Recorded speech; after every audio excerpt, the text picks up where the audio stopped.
Welcome back to the Firearms Show. How you doing, Chad? I'm doing well, Kerry. How are you? Good. Good. We have a fun one today. This is the GSG 1911-22. Now, GSG also OEMs this for Sig Sauer as their 1911-22.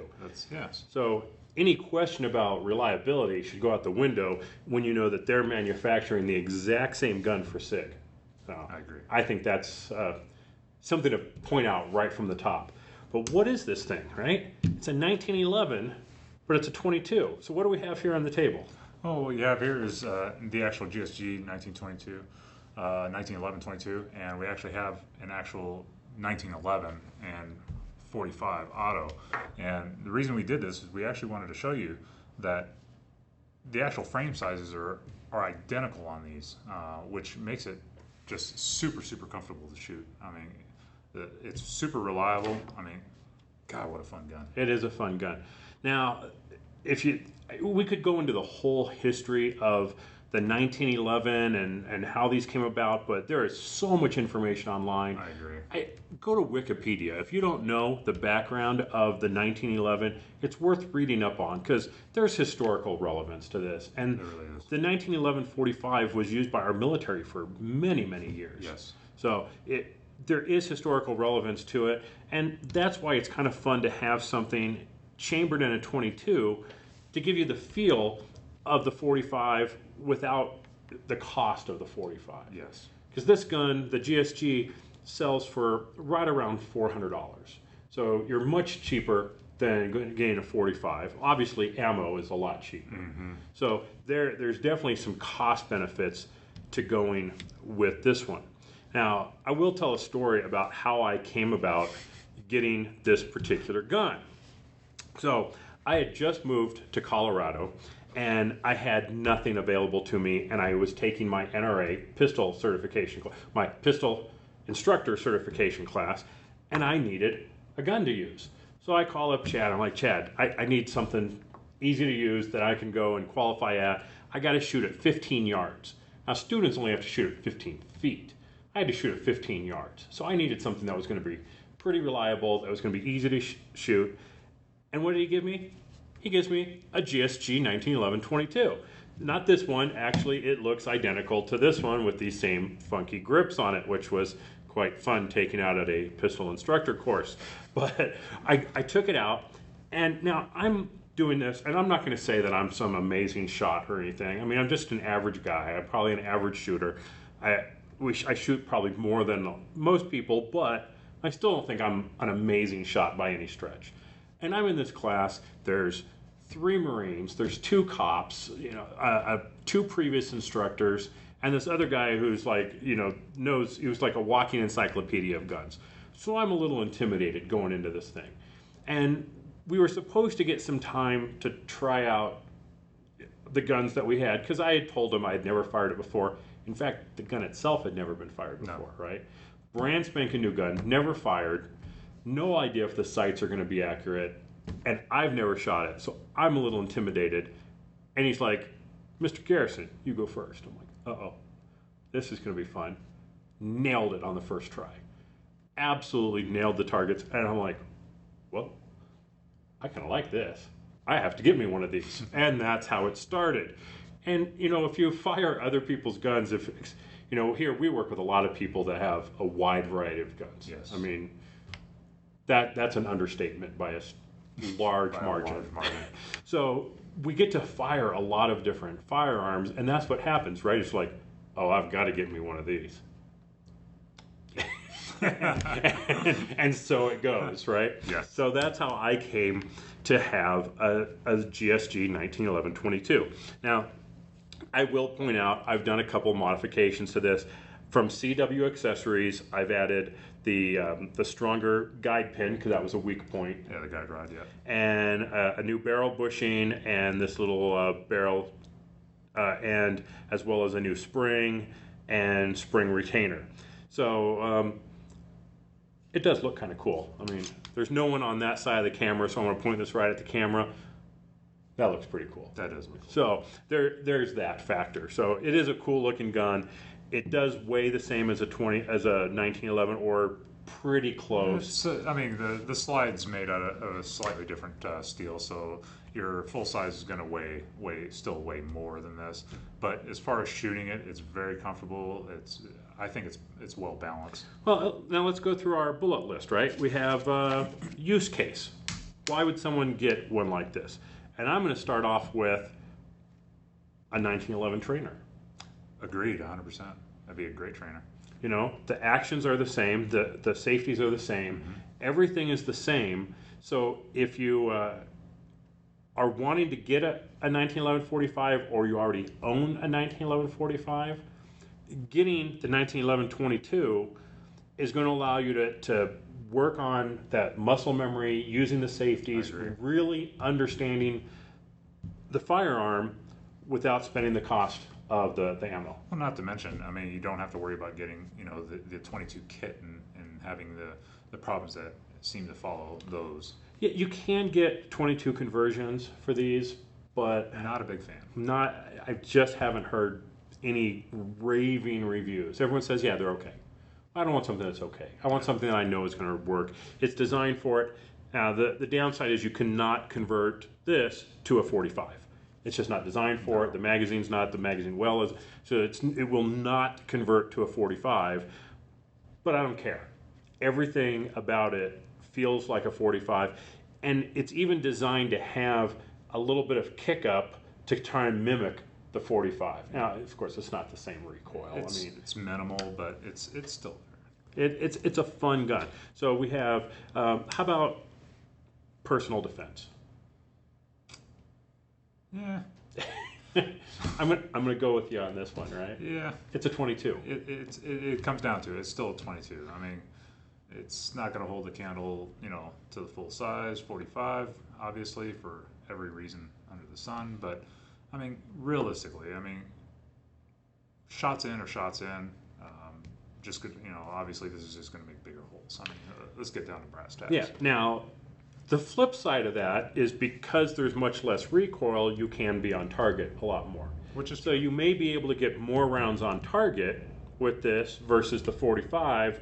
You're just not going to do as much damage. So you got to really weigh that. And that's really going to come down to the, you know, the practicality it is for the particular shooter. If you're just an average shooter, you know, this is obviously going to be a lot more comfortable for you. For a more experienced shooter, this is going to be a lot more comfortable to keep, you know, on target, shot after shot.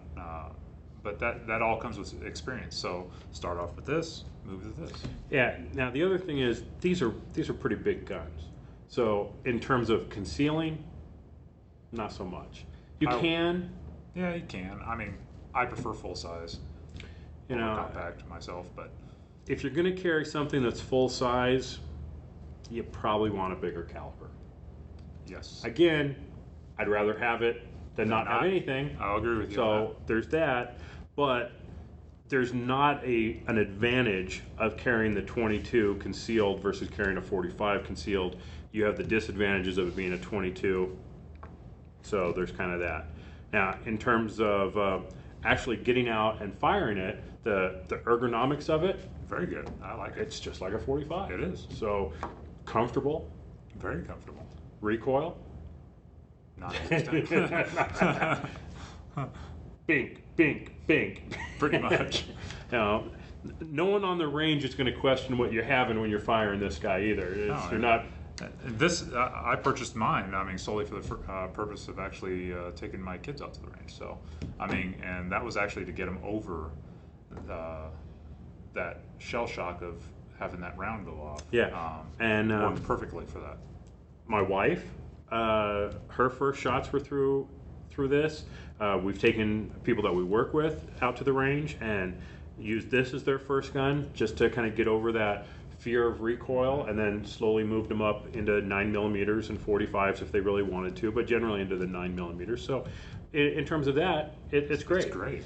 Firepower, well, 10 plus 1. Yeah. You know, it's not great. However, and this is a great point, the same company I bought all these accessories from has a kit that will convert your 10-round mags to 15-round mags. No complaints there. So an extra 5 rounds Goes a long way. it sure does. And it sure makes it a lot more fun when you're at the range. There's that too. Now, you can burn through ammo with this thing.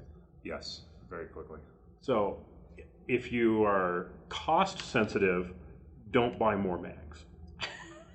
Yeah, keep reloading the same ones. Reload, it'll slow you down. I have 2 magazines. We load them up while we tear through them. So just for length of time on the gun, I'm going to do the 15 round conversion kit so I get a few more rounds into it. But yeah, you can put some lead down range with this. Now, the 45, how many rounds does it hold? 7. So 7 versus 10 stock, and being able to go 15. So again, we got a firepower difference in the number of actual rounds you can put in there. I mean, you can get extended mags for that, but I mean, really, if you can't hit the target with 7 rounds out of this, you're doing something wrong. Right? Yeah. In terms of teardown, well, actually, I didn't bring the little wrench that you need. There's an Allen wrench in here. You take that screw out, everything else comes apart the same exact way that the 45 does. An advantage of this CW accessories kit is I can take that screw out and not use it anymore. And it came with a tap and die set, so I can tap that out and put a little set screw in there that it just flush, so I don't need to worry about that. It's just, I haven't got around to tapping it yet because we just got that kit in and we wanted to take it to the range and see how it works. So we'll do that, so it will be a completely toolless teardown. Fun factor. Very, very fun. Just because it's easy, right? It kind of stinks that you have to keep reloading mags, but I mean, hey, it goes with the territory. Maybe I should buy some more mags. I'm thinking. Maybe the great people at GSG or American Tactical might kick down some magazines. That would be really awesome. That'd be really nice. It'd be really nice. We're just saying. But yeah, fun factor. Absolutely a fun gun. Yeah, it's great, whether you're at the range, out in the woods, plinking cans, just a fun gun. It just feels right, and that's the beauty of it. Getting back to what you were saying about, just kind of stepping people up from this. I mean, you're dealing with good weight. It's a straight shooter. I mean, you point and you go. I mean, very, very comfortable gun. Yeah, and it's kind of cool looking. The skeletonized trigger, the skeletonized hammer. I mean, it's a good looking gun as well. It really is. Value, right? You're going to find these, like I said, around the $400 range, which, I mean, there's cheaper guns. There really is. So, what are you paying for? Well, you're paying for this 45 look, this 1911 look. You're paying for this heavier frame. It does have all the integrated safety features. I mean, it has all the things on it, so it's not going to be the cheapest 22 pistol that you can get. No, but you do get what you pay for, though. You do, and if you're using it as a trainer, it's going to pay for itself in the long run. Oh, yes. So when you're talking about rounds that cost 7, 8, or depending on where you're at, maybe 10 cents a round right now versus, I mean, what are 45s going for right now? 40 cents a round? At least. So 40, 50, 60 cents a round. I mean, for 60 cents, man, I've just filled a magazine. Mm-hmm. So this will pay for itself. So the value proposition, depending on your use case, I think. I agree. If you're using it as a trainer, there's no question. Yeah. As a fun gun, there's cheaper guns, but I think the fun factor kind of outweighs that. I agree. I mean, just to have something that feels more like this does, I mean, for me, it's worth the extra money. Well, I think we should point out also that somewhere like 80% of the parts on here are interchangeable with the 1911 45. We'll have to get confirmation on that, but I'm pretty sure you're correct. I mean, it's a lot of not all of the internals, especially the upper slide, but some of the trigger mechanisms, the safeties, the grips. So a lot of the accessories that you can get for a 1911 45, you can bolt right on here. So you can still customize it. You want Grim Reaper grips? Take these screws out, swap the grips. You want, some nice wood grips or polymer grips or whatever. You want to change those. You want to change the trigger out. You want to change the safeties out. I mean, this safety, it's not polymer, but it just doesn't have that great of a feel. Yeah, it's a real light aluminum, and I ended up swapping them out on mine. But I mean, to start off with, they're fine.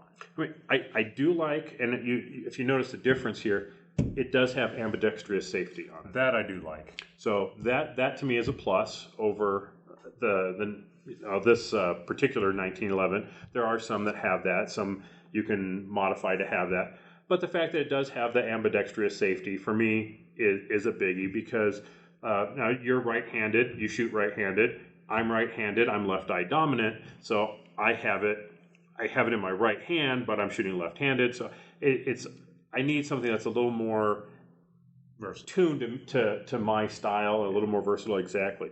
And having that grip on both sides, whether you're a left-handed shooter or right-handed shooter, that's really going to come in handy.